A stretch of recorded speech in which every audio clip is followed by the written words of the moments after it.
Hey guys, tonight we begin with the grim, dangerous, and not so glamorous world of Viking sailors at sea. You know, when most people picture the Vikings, they imagine roaring warriors charging into battle beneath dragon-headed prows, their beards stiff with frost and their eyes blazing with destiny.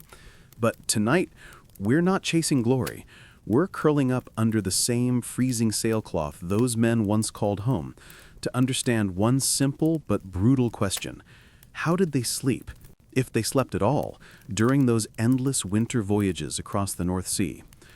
So, settle in, dim the lights, maybe wrap a blanket around your shoulders, and let's drift back more than 1,000 years into the cold heart of the Viking Age. The sea is black and breathing beneath a sky thick with stars. The longship creaks like a living thing, its planks swelling and settling with every sigh of the waves. The men aboard are quiet now, voices hushed after the day's rowing. The air smells of tar, salt, wet wool, and human breath, an aroma as old as survival. This is no romantic journey, it's endurance against nature itself. The sail is furled for the night, and the ship rides low in the water. The wind, still sharp with winter, slices through every seam of clothing. There is no cabin, no real shelter, only the wide belly of the ship open to the elements, and a few stretched tarred canvases meant to keep off the worst of the snow. But even that's unreliable. When the wind shifts, the cold slides beneath the cover and coils around the men's bones. Beneath them, the deck is slick and uneven, lined with ribs of oak. Water seeps between the planks, soaking through cloaks and wool. Still, this is where they must rest. A Viking sailor earns his sleep not through comfort, but through exhaustion. After hours of rowing or trimming sail, he collapses wherever he can find space between the oars, curling into himself like an animal. His cloak, usually thick, greasy wool, becomes both blanket and mattress. Some pull animal hides beneath them or wrap their feet in spare cloth to keep frostbite at bay. They sleep in their clothes, sometimes with a hood drawn tight, weapons never out of reach. The lucky ones wedge themselves near the mast or the low railing, finding a hollow where the ship's curve shields them from the wind. The unlucky sleep flat beneath the open sky, praying that no wave will wash over. You can imagine the sound. The slap of water against hull, the rhythmic groan of wood, and the mutter of dreams half-whispered in Norse tongues. In those moments, the ship becomes a kind of moving dormitory, filled with the rustle of men shifting, coughing, snoring. Sleep comes in fragments, an hour here, maybe two, before someone stirs to take the watch or bail water. The cold never fully leaves them. It lives in their lungs, in their beards, in the ache of their joints. Yet there's a strange kind of peace in it, too. For the Vikings, the sea was not just a road, it was a test. To endure its cold meant to prove one's worth. The sagas don't dwell much on sleeping arrangements, but archaeological finds and experimental voyages give us glimpses. Reconstructed longships like the Sea Stallion from Glendalough have shown just how little space there was aboard. A crew of 60 might only have 30 meters of deck. That's less than half a meter per man. Imagine trying to stretch out and close your eyes in that. Some historians believe they hung hammocks beneath the beams of the sail, but there's no solid evidence of that. More likely, they slept right on the deck, perhaps raising the sailcloth overhead as a makeshift tent. And still, sleep was never deep. Always there was the fear of the sea turning on them, a storm rising without warning, or the creak of enemy oars in the distance. One ear always stayed open, even in dreams. They had their rituals for this unease. Before nightfall, some carved protective runes into the mast, or whispered short prayers to Njord, god of the sea, or to Aegir and Ran, the old deities of the deep. These weren't grand ceremonies, but small gestures, a way to combine courage to habit. A sailor might clutch an amulet, a tiny Thor's hammer carved from bone, before closing his eyes. Others relied on songs. Not battle chants, but low, murmured verses meant to steady the heart, a kind of rhythm that matched the lapping waves, easing the mind into a shallow, guarded rest. The men rotated watches through the night, each taking turns to guard the ship's safety. Their eyes fed the small shielded lamps that flickered between the oars. Their glow painted the sleepers in warm gold and shadow, like ghosts adrift on black water. There was no true night or morning, only darkness and dimness changing with the clouds. When dawn did come, it came not as warmth, but as revelation, revealing faces gray with fatigue and eyes rimmed in red, yet alive, stubbornly so. The North Sea stretched before them like hammered iron, its color shifting between blue and ash, and every man aboard felt the familiar ache of another day to be endured. The cold bit hardest in the fingers, the kind of pain that made the simplest task, tying a knot, pulling an oar, an act of willpower. But still they moved, driven not just by orders, but by rhythm, by the old pulse of purpose that lived in every seafarer's heart. Breakfast was brief and silent. A strip of dried fish, a swallow of ale or sour milk, sometimes a spoonful of barley gruel reheated in a small iron pot above a flickering ember. Smoke clung to their clothes, mixing with salt and tar, becoming the scent of life itself. Some men mumbled short blessings before eating, thanking the gods for another dawn. Others just stared into the gray, their thoughts still half dreaming. There was no room for softness, yet there was faith, not in comfort, but in continuity. By mid-morning, the wind shifted, bringing with it the smell of snow. The sea darkened again, the waves beginning to curl with a crueler edge. Orders were shouted, the sail unfurled, the longship leaned with the gust. Men braced, cloaks snapping around them, every movement rehearsed and wordless. This was how they lived, bound together by necessity, where trust was a muscle more important than strength. Each man knew his place. The helmsman's gaze never wavered from the horizon. The lookout squinted into the spray.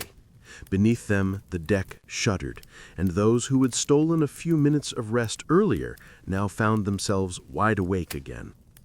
Fatigue was constant, but sleep, real deep sleep, remained rare, a luxury stolen only in brief windows between storms or shifts.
As the ship rocked, each man drifted in and out of uneasy sleep. The dreams of sailors were rarely peaceful. They dreamed of home, of hearth smoke rising from their villages, of the scent of pine and the laughter of children. But they also dreamed of drowning, of icy water rising over their faces, of voices calling from the depths. To the Vikings, dreams held meaning. A dream of falling might mean bad weather. A dream of fire could warn of betrayal. The line between superstition and survival blurred constantly. But even skepticism had its limits when every creak of wood might spell doom. Occasionally, they spoke of Havatroll, sea trolls, spirits said to live in the depths who could drag a ship down if angered. Sailors left small gifts at the edge of the deck, a bone, a coin, a lock of hair. Whether gesture or belief, it bound them together in purpose. The sea, after all, was the one god no man could deny. When storms came, it demanded worship through obedience. When it calmed, it offered mercy in silence. Daylight brought a different kind of fatigue. The world turned a dull gray, and every movement felt slower, heavier. Men woke with frost on their eyebrows, joints stiff from the damp. They cracked ice from their cloaks, muttered curses, and went about their duties, checking the ropes, shifting the cargo, bailing out water. There was no glamour here, only the grind of existence. But amid the hardship, they maintained a rhythm, a pattern of action that gave structure to endlessness. That rhythm was their defense against despair. There are traces of this discipline in Norse poetry and sagas, though often buried beneath myth. The Icelandic sagas speak not only of battles and kings, but of weather, fatigue, and small domestic details. How men boiled fish heads for broth, how women spun wool by the hearth, waiting for news from the sea.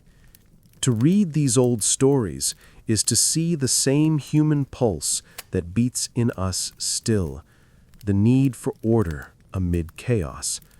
The Viking sailor lived by that order, even when the wind tore at his beard and frost cracked his lips.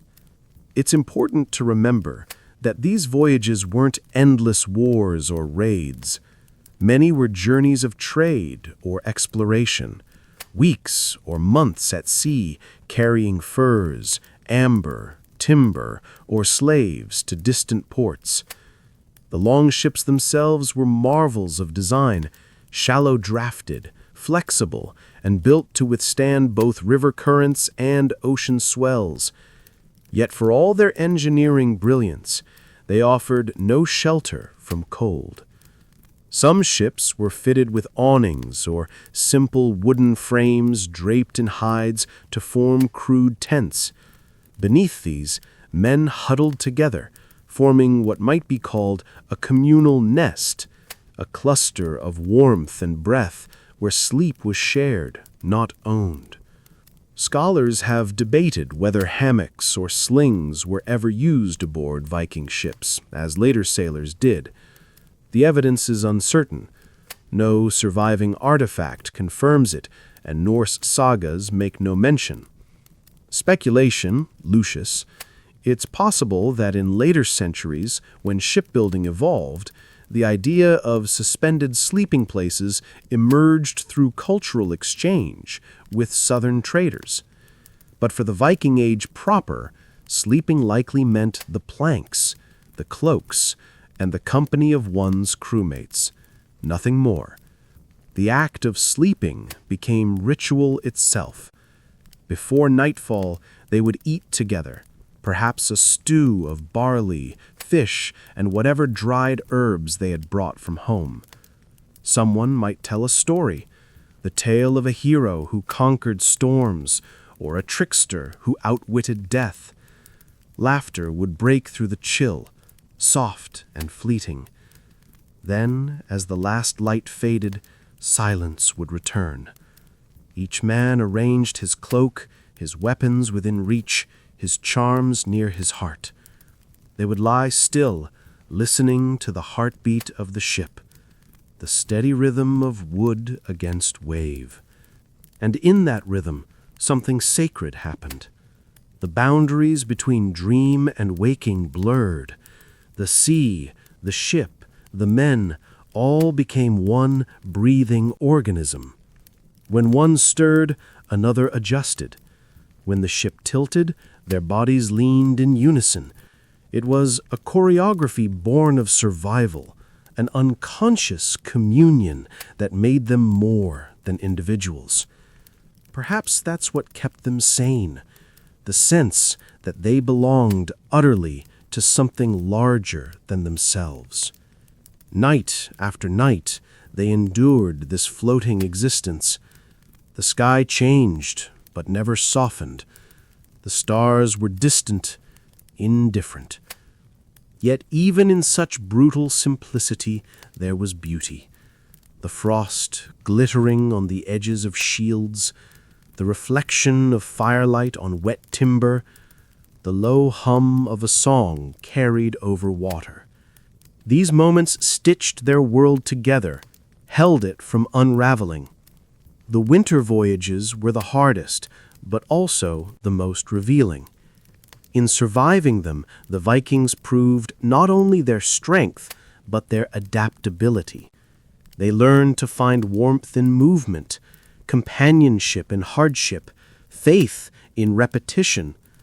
Modern historians sometimes portray them as ruthless marauders, but at sea, they were something more complex, part craftsmen, part philosophers, part poets of endurance. If you close your eyes, you can almost feel it. The roll of the deck beneath you, the salt drying on your lips, the dull ache in your hands.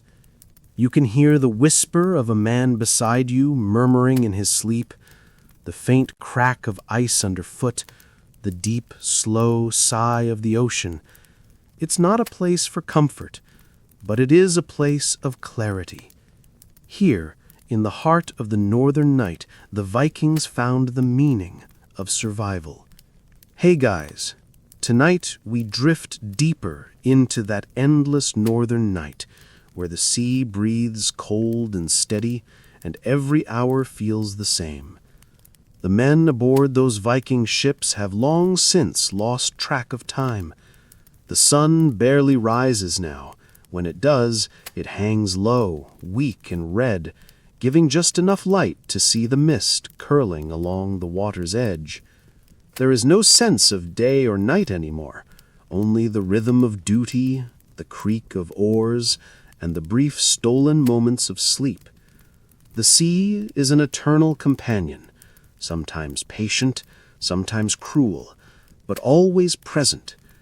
It watches them as they rest, as they dream, as they whisper their prayers into the freezing air. The body learns to adapt to these unnatural conditions. They no longer sleep in long stretches, but in fragments, a half hour here, a few minutes there. The brain, trained by the constant motion and uncertainty, slips into a shallow kind of rest. Some modern researchers studying maritime endurance call this polyphasic sleep. But for the Vikings, it wasn't theory, it was survival. Men could not afford deep sleep. Storms came without warning, and the smallest delay could mean a torn sail or a broken mast. So they learned to float between waking and dreaming, their minds alert even as their eyes closed.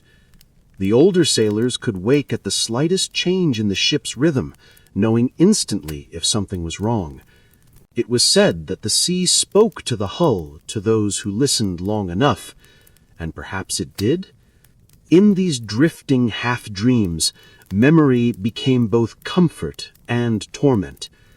Men dreamed of their farms, of wives spinning wool by firelight, of the smell of baking bread.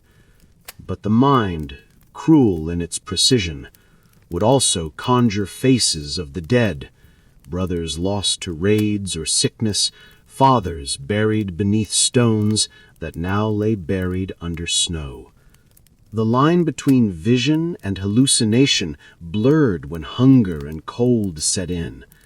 Some claimed to see figures walking across the water at night, shadows lit by moonlight that vanished when approached. The sagas speak of such sights, describing them as omens or spirits of drowned men.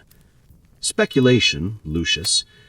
These may have been natural illusions caused by frost crystals and the play of moonlight over mist. When food ran low, meals grew simpler.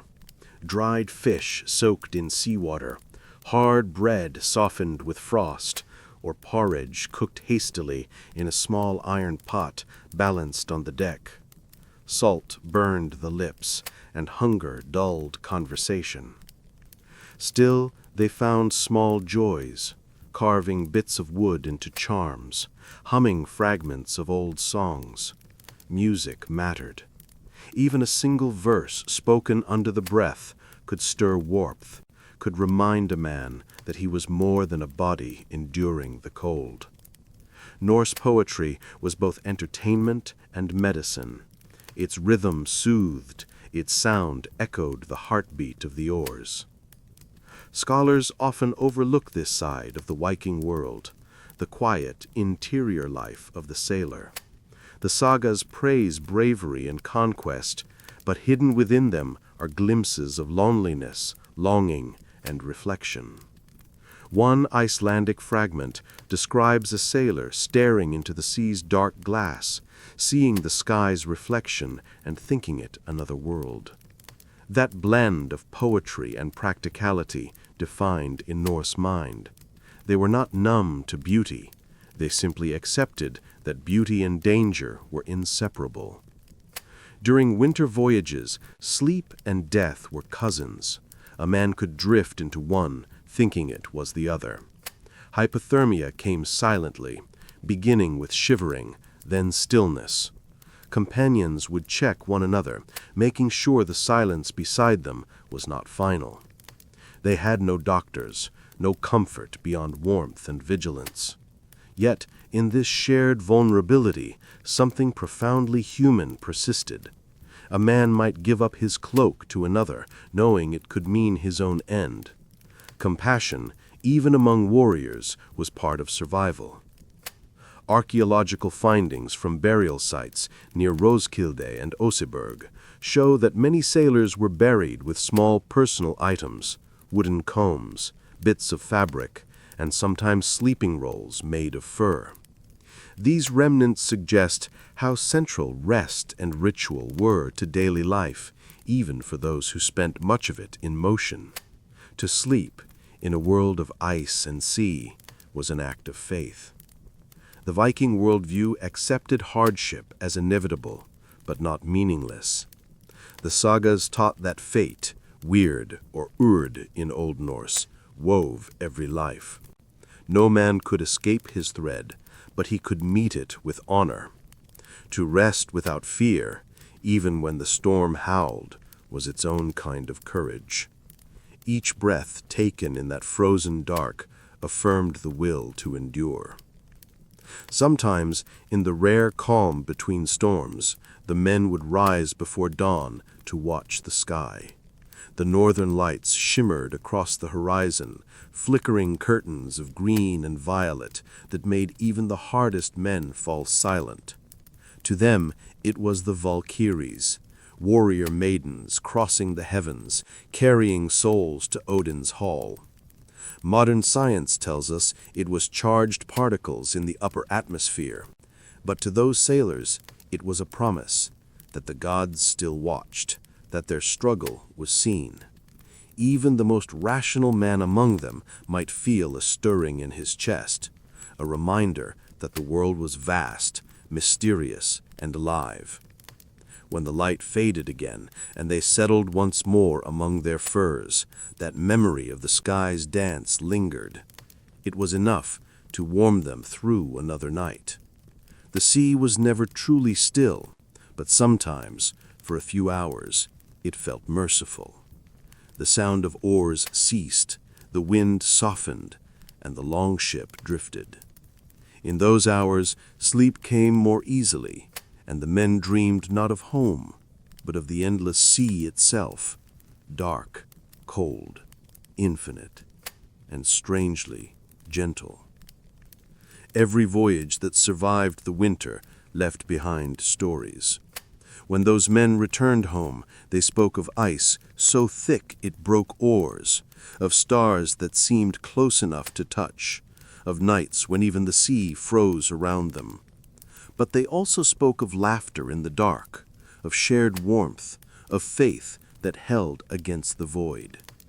In those tales, passed from one generation to another, we glimpse the real legacy of the Viking seafarer. Not the violence or conquest, but the endurance, the will to live and dream even when the world itself tried to stop them.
The constellations shimmered above the frozen sea, and the men would point, naming them by the old northern words: Fisker, the fish; Bjorn, the bear. The sky was both map and myth. They navigated not by instruments, but by memory, by story. To know where you were, you needed to remember who you were. Those memories became anchors. One man would quietly murmur the name of his child before sleeping. Another would hum the melody of a farmyard song, the kind sung to animals in spring. These small rituals gave the soul something to hold on to.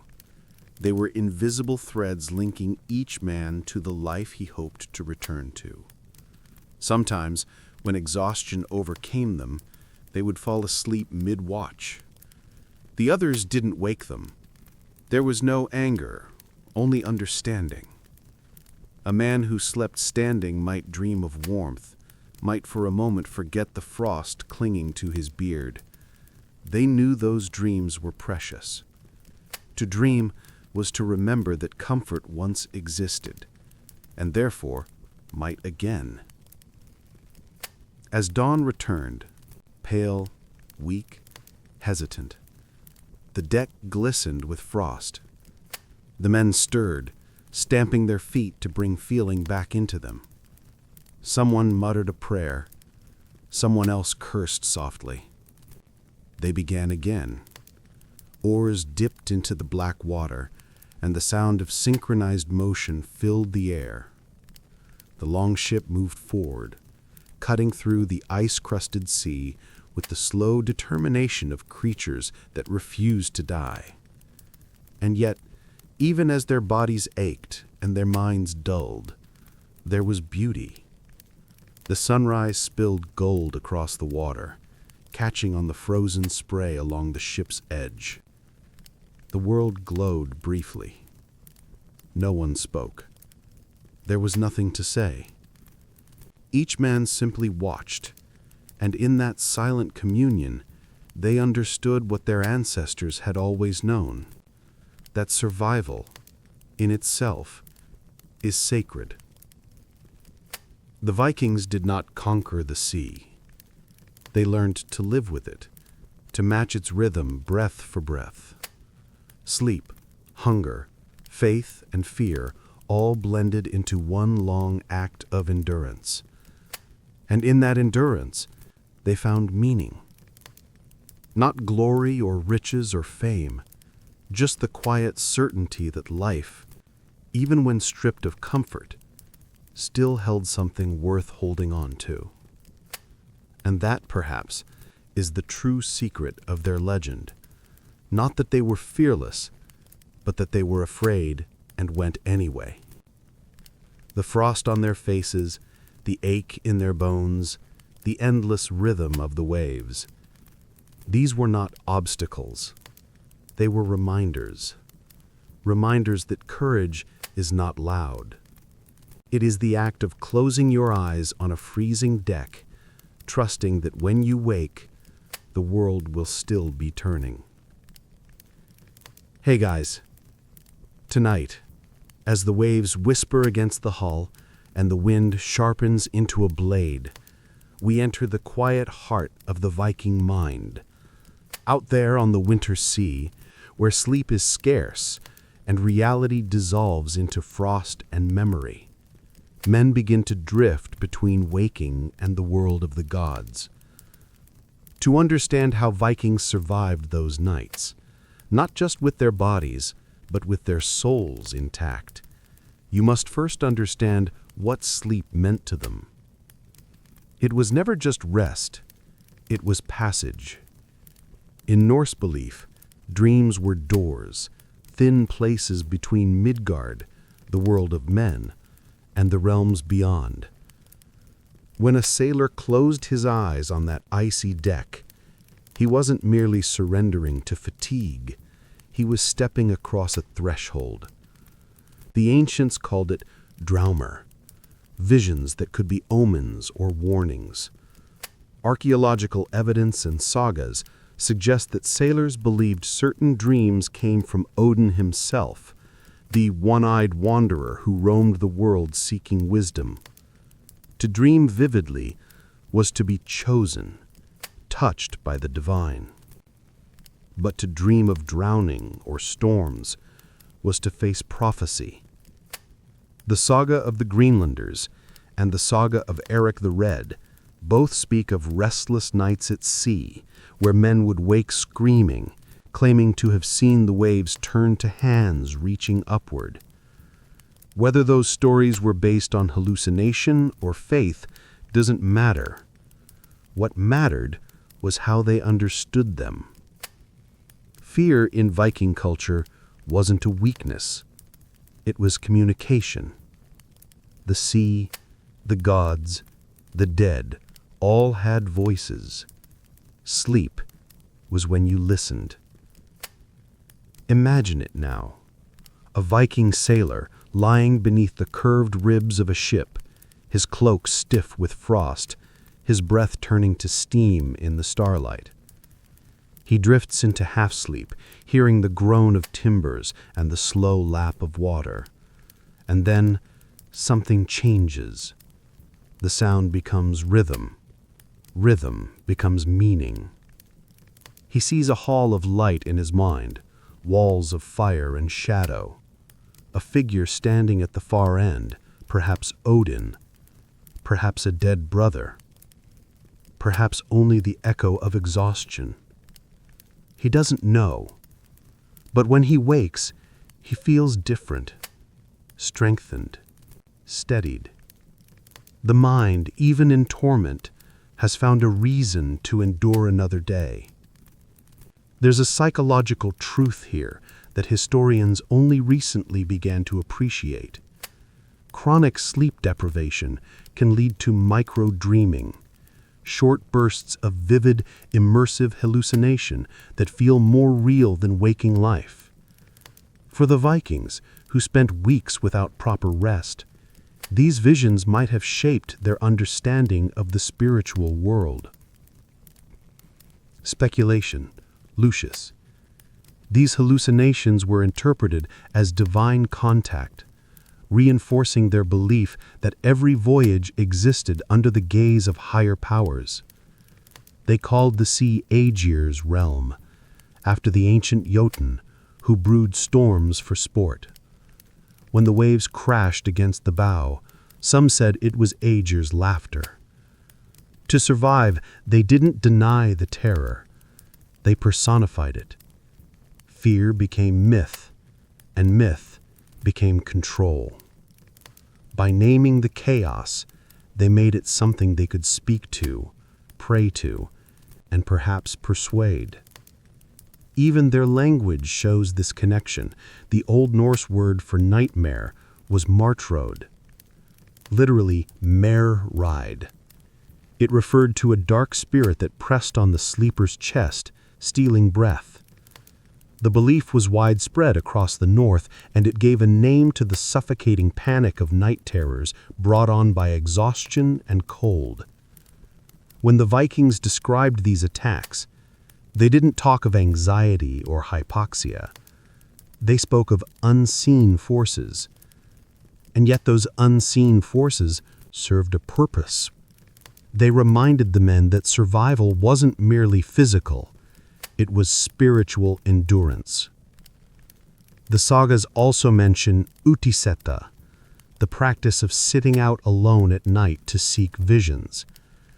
Sailors sometimes performed this even aboard ships, sitting motionless at the bow while others slept.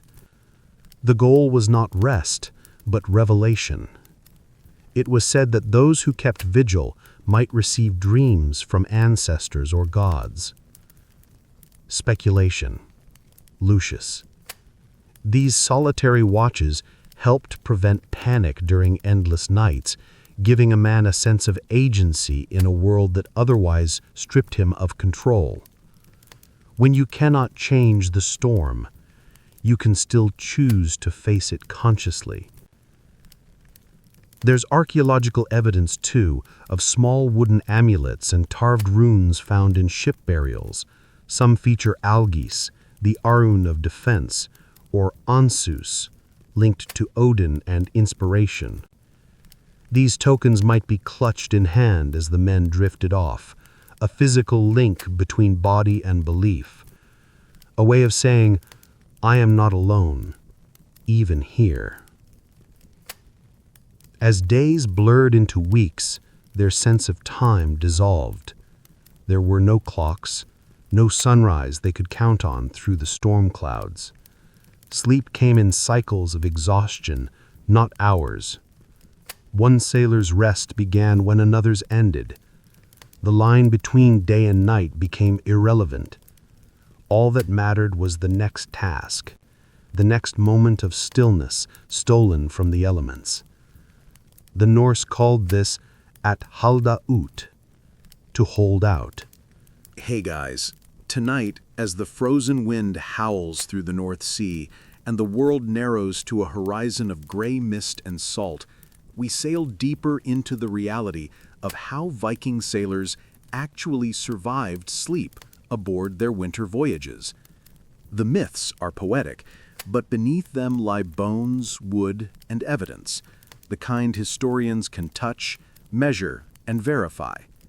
Let's step back from the realm of dreams and faith for a moment and walk through the tangible world those men inhabited. Their ships were not luxurious galleons, but working beasts, long, narrow, open decks of oak and pine designed for speed and war, not comfort. Excavations such as the Asberg and Gokstad ships give us astonishing detail.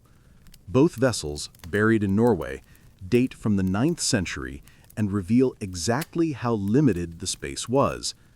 A typical longship might measure 20 to 25 meters long, with barely enough width for 30 men to sit shoulder to shoulder at the oars. There was no cabin, no private quarters, not even a dedicated sleeping area. Every inch of space served multiple functions: rowing, storing supplies, fighting, and, when they could, sleeping. Archaeologists analyzing wear patterns on the planking have noted smooth sections near the bow and stern where men likely rested between watches. There, under the curved ribs of the hull, they could huddle together, using the ship's shape to block wind. Animal hides, seal skins, and woolen cloaks were layered on one another to create what might generously be called bedding. But even the thickest cloak could not fully fend off sea spray and cold air that bit like iron. Temperatures in the North Atlantic could fall near freezing, and humidity was constant. Every breath condensed into frost. Modern experiments conducted by maritime archaeologists who reconstructed and sailed replicas of Viking ships, such as the Sea Stallion from Glendalough, confirm this. After only a few nights at sea, clothes became perpetually damp, and sleep was broken into brief, shivering intervals. In the sagas, the men often sat half asleep, an accurate description of dozing while keeping watch. Sleep, in truth, was not a block of rest, but a cycle of surrender and awakening, a form of disciplined exhaustion. Some researchers even call it polyphasic rest, the same kind of fragmented sleep modern soldiers or sailors experience during extended operations. Food played a crucial role in maintaining warmth. They carried barley bread, dried fish, smoked meat, and, when possible, butter and ale. Before attempting sleep, they ate small amounts to stoke metabolism. Speculation, Lucius, the high fat and salt content of their diet may have functioned as primitive thermoregulation, allowing them to endure the cold with minimal insulation. And though we think of Vikings as mighty warriors, they were also pragmatic. They used animal fat to waterproof boots and likely rubbed tallow on exposed skin to reduce heat loss, an ancient greasy armor against frostbite. Another remarkable adaptation lies in their layered clothing. Fragments found in burials reveal an intelligent use of materials, inner layers of soft wool or linen to wick moisture, outer layers of coarse wool and fur to trap air. Archaeological textile analysis from finds at Hedeby and Birka confirmed that even low-ranking sailors could access multiple fabric types. These were not primitive brutes, they were engineers of endurance. Imagine the ship at midnight, every sound amplified. The creak of timber, the slap of rope, the low murmur of a man turning in his sleep. Someone shifts, cloak rustling. Another coughs, then settles again. The air smells of pitch, salt, and animal hide. Every breath hangs visible in the air. Beneath them, the sea mutters. Above, the stars shiver through thin clouds. And somewhere at the center of that fragile balance between exhaustion and vigilance lies the essence of Viking sleep. It was never total, always partial, always alert.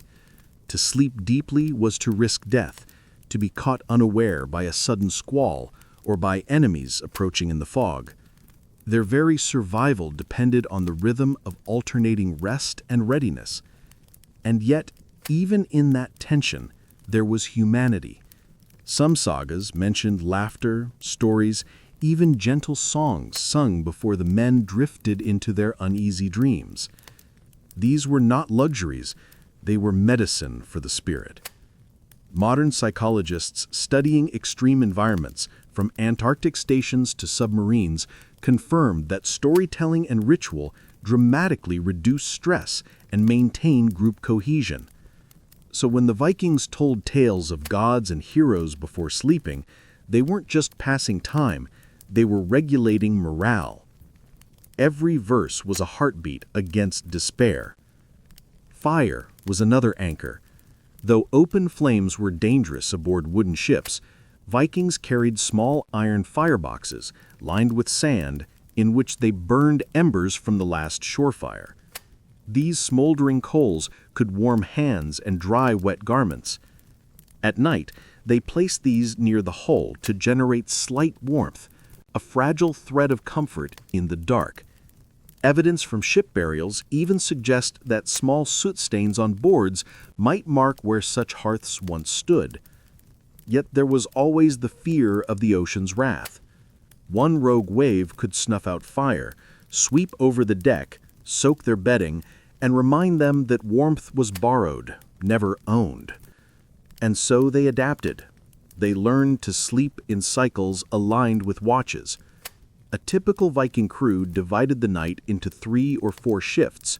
One group steered, one bailed water, one stood guard, and one tried to rest. Sleep might last 30 minutes or 2 hours, depending on weather. This rotation mirrored the Norse view of fate, not linear, but cyclical, an endless pattern of endurance and return. And in that sense, each sailor became part of something larger, a living rhythm of survival, moving in time with sea and sky. Even their bodies changed. Modern endurance studies show that repeated exposure to cold and interrupted sleep can alter metabolism and perception. Vikings, through constant repetition, likely developed extraordinary resilience. The Icelandic sagas describe men who could sleep in armor on hard ground and wake refreshed. That might sound mythical, but physiologists studying cold habituation find it plausible. The human body can adapt to sustain heat and function with minimal rest if conditioned over years. So perhaps after all, those sagas spoke truth. Not divine magic, but human evolution shaped by necessity. When dawn came, if dawn came, the men would rise stiff and half-numb, breaking ice from the edges of their shields and gear. They would stretch, curse, eat, and laugh. And then, as if nothing had happened, they would set sail again into the frozen horizon. That was the rhythm of life aboard the winter sea. Not comfort, not luxury, but endurance born from ritual, belief, and an unyielding bond among those who shared the same storm. Because out there, survival was never solitary. Every breath, every shift of a cloak, every heartbeat pressed against another's, those were the walls of their invisible shelter, a brotherhood forged in exhaustion and frost. They didn't conquer the sea. They endured it, night after night, dream after dream, until endurance itself became faith. Hey guys, tonight, as the sea grows quiet and the frost thickens on the prow, we step beyond survival and into meaning. Because for the Vikings, sleep wasn't just a biological necessity, it was a rehearsal for death, and death itself was not the end, but a passage to another voyage. Everything about how they rested, dreamed, and endured reflected a deeper worldview, one that tied their exhaustion to the promise of eternity. To sleep upon the winter sea was to practice the art of letting go. The Norse saw no strict border between the worlds of the living and the dead. Instead, they believed in layers of existence: Midgard for men, Asgard for gods, Hell for the forgotten, and Valhalla for the chosen. When a Viking closed his eyes aboard a storm-battered ship, he did so with the understanding that he might never wake up again. Every night carried the potential of the last breath. Every dream could be a doorway. Yet this awareness did not create fear, it gave purpose to fatigue. The sagas often speak of warriors sleeping the long sleep or resting beneath the waves. These were not metaphors for defeat, but for transformation. Death at sea was Archaeological finds from Norse burials, including small net-shaped pendants and shell offerings, support this dual reverence of sea and death. Sleep, in this context, was both surrender and negotiation, a nightly pact with fate. The Norse word for fate, weird, described not a fixed destiny, but a woven one. Each decision, each breath, each dream added a thread. To fall asleep in a storm was to trust that your thread would hold until morning. To die was not to be cut off, but to be woven into something larger, the fabric of the cosmos itself. And in this belief lay resilience. Those who feared neither sleep nor death could face any hardship. Valhalla, the Hall of the Slain, embodied this paradox of rest and readiness. According to the poetic Edda, warriors who died bravely were taken by the Valkyries to Odin's hall, where they feasted and fought each day and slept each night to heal and begin again. Eternal cycle, eternal endurance. That myth reflects the Viking sailors' own rhythm: toil, pain, grief, rest, renewal. Even in death, they imagined life as an unending voyage. Sleep was not peace, it was preparation. Yet not every soul went to Valhalla. Those who died of sickness or age might journey to Hell, a cold and misty realm ruled by a goddess of the same name. Contrary to later Christian interpretations, Hell was not a place of punishment. It was simply quiet, rest eternal. For sailors who endured the endless storms and frost, that silence might have sounded merciful. Perhaps that's why they describe death at sea not with fear, but with melancholy beauty. The water closes, the man is at peace. Sleep, death, and voyage were all one motion. The same act of closing the eyes carried you through each. When a crewman fell ill or weak, the others did not panic. They laid him down near the stern, wrapped him in his cloak, placed his tools beside him, and whispered, "Rest now. You've done your share." If he woke, he would take up the oar again. If not, he would be committed to the waves. The sagas record these burials simply, they let him go to the sea. No grave, no monument, just water and memory. Modern divers have found Viking weapons, coins, and carved objects scattered in coastal waters near old trading routes. Some may have been offerings, others remains of such sea burials. Each is a fragment of that faith, the belief that the sea gives and takes, but never forgets. And while the mythic framework is grand, there's also profound psychology beneath it. Modern sleep science tells us that deep rest triggers restoration of mind and body, but for the Vikings, rest restored spirit.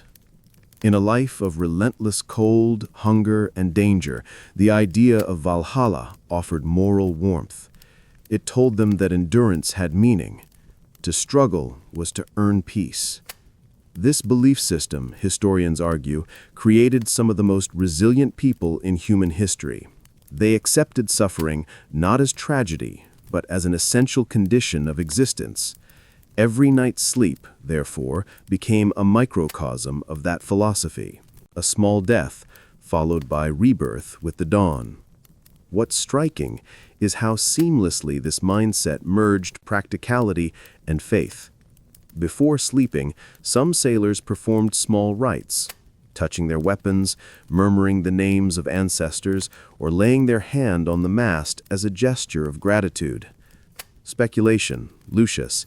This gesture may have symbolized connection to Yggdrasil, the world tree, which in Norse cosmology connects all realms. The mast, rising into the sky, was their version of that tree, a bridge between sea and heaven. In sleep, they climbed it in their dreams. Music, too, played a part. Flutes carved from bone and small lyres have been found in Norse sites, and though music aboard a ship was limited, quiet chanting or rhythmic humming could soothe nerves and regulate breathing. Anyone who has spent long nights at sea knows how vital rhythm becomes. The human heart sinks to it.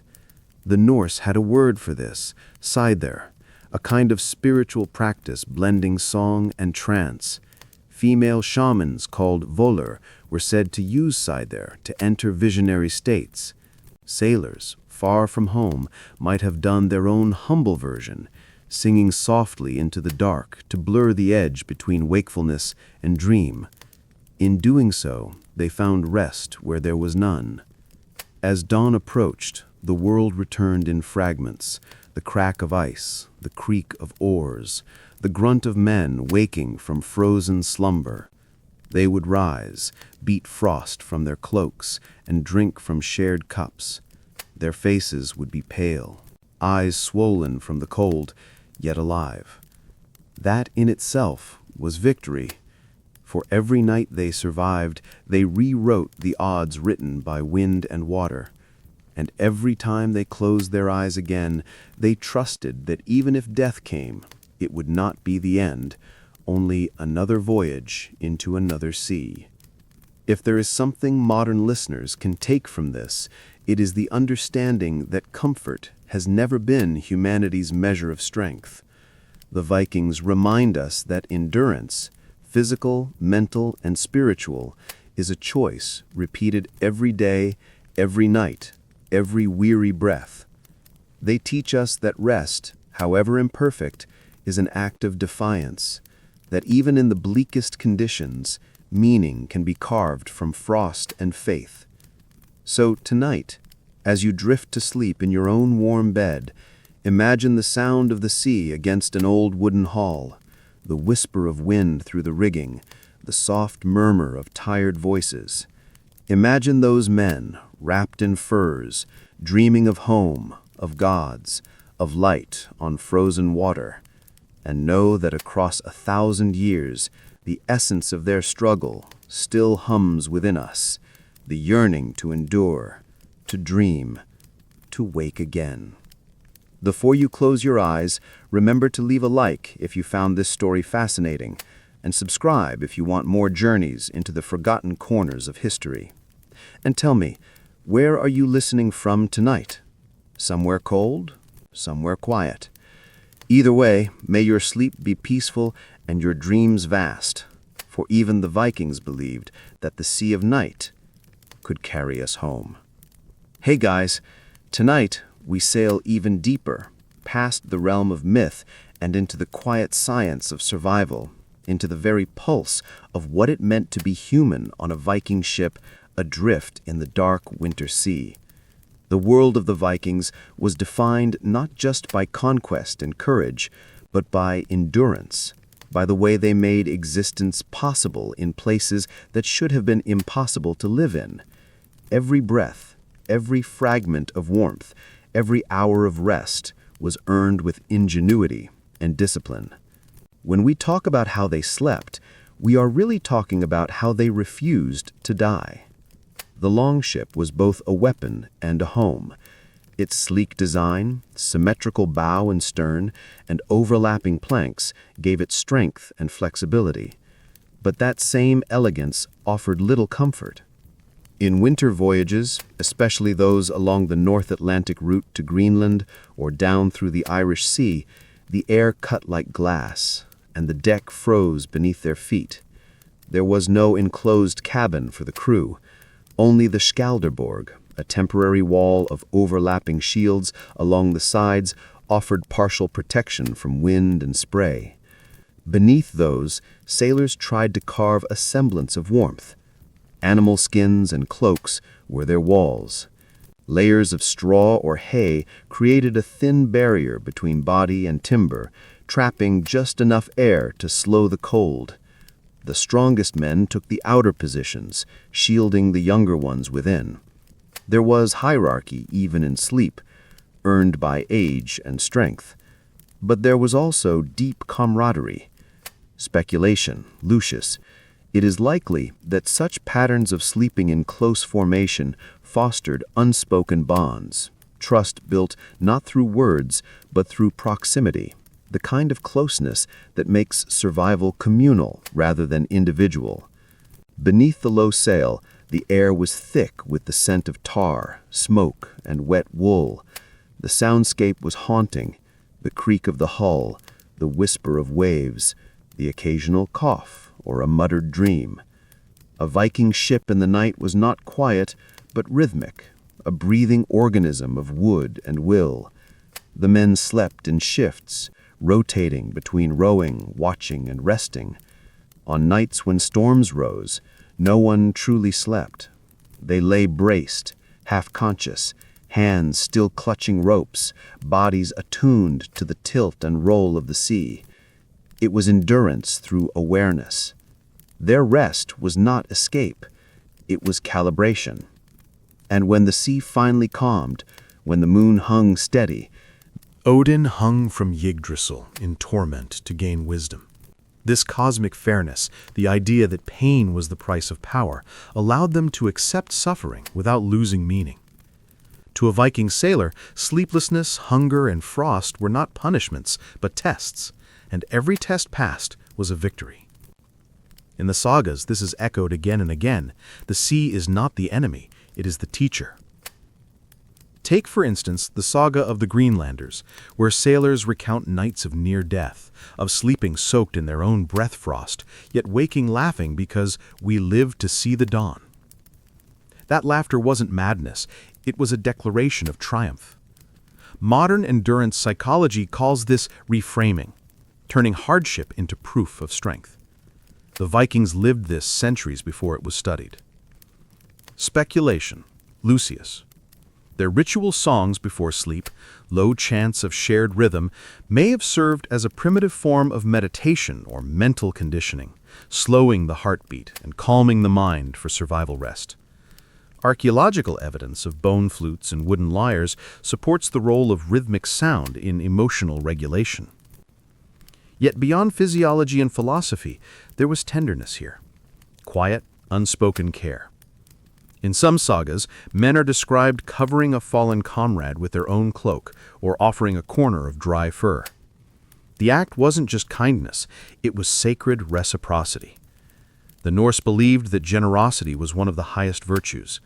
To share warmth was to share life.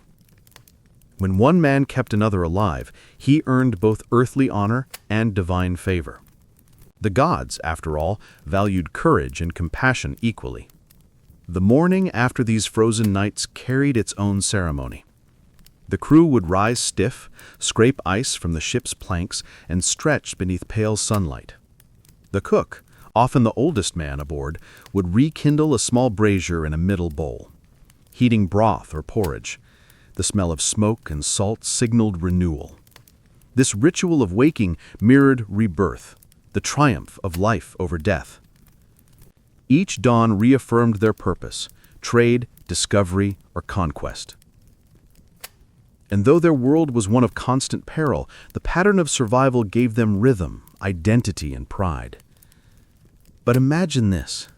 Somewhere between Greenland and Iceland, a storm strikes. The sea becomes black glass splintered by lightning.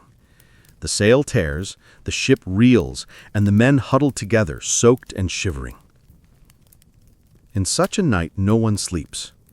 Hours stretch into eternity. Breath freezes in beards, frost forms on lashes. Some whisper prayers to Thor for thunder's mercy, others to Njord for calm waters. And when dawn finally breaks, those who still breathe do not celebrate. They simply nod to each other. No words, just acknowledgement. Survival needs no ceremony.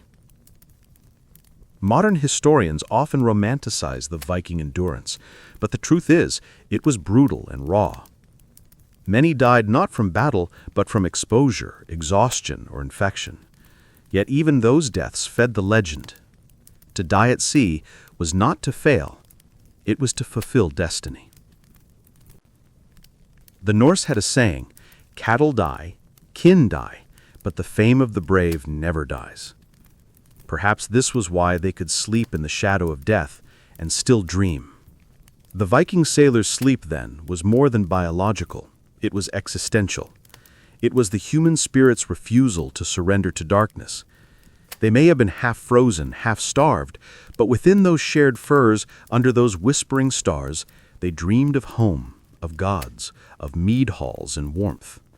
And when they woke, they rose again, ready to face the world that had tried to break them.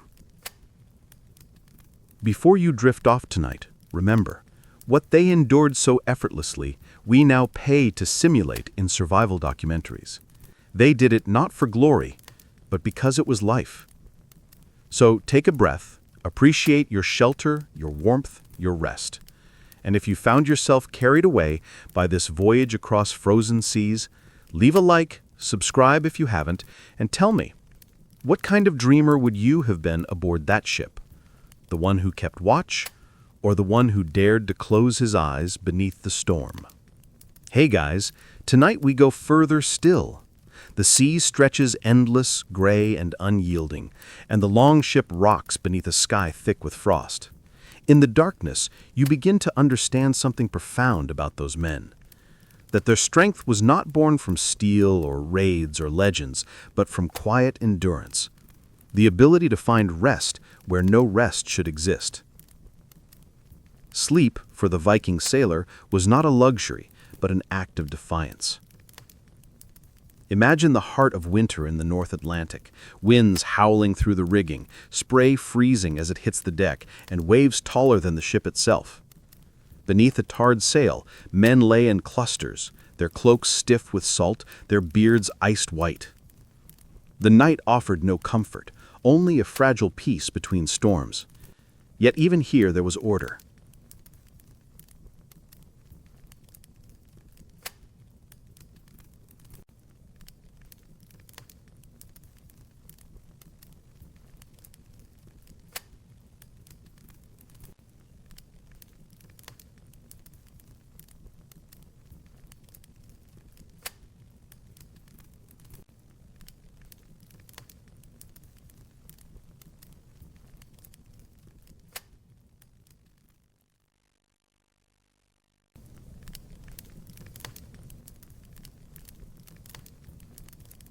To the Norse, such visions were not superstition, they were navigation by the unseen. Sleep, therefore, was not rest from duty, it was part of it. There was also fear in that darkness, fear of spirits, of sea monsters, of the endless deep. They believed the sea had moods and tempers, ruled by gods in Jotnar, ancient forces that toyed with mortal lives. To sleep at sea was to make oneself vulnerable to them. That's why they carried charms and whispered the names of protective deities. Njord for calm, Æsir for safe passage, Ran for mercy. Women sometimes stitched protective runes into the hems of their lovers' cloaks before a voyage, invisible prayers woven into wool. Modern reconstructions of Viking voyages, such as the 1893 Viking ship crossing to Chicago, and later expeditions like the Sea Stallion from Glendalough, have confirmed how little space there truly was aboard.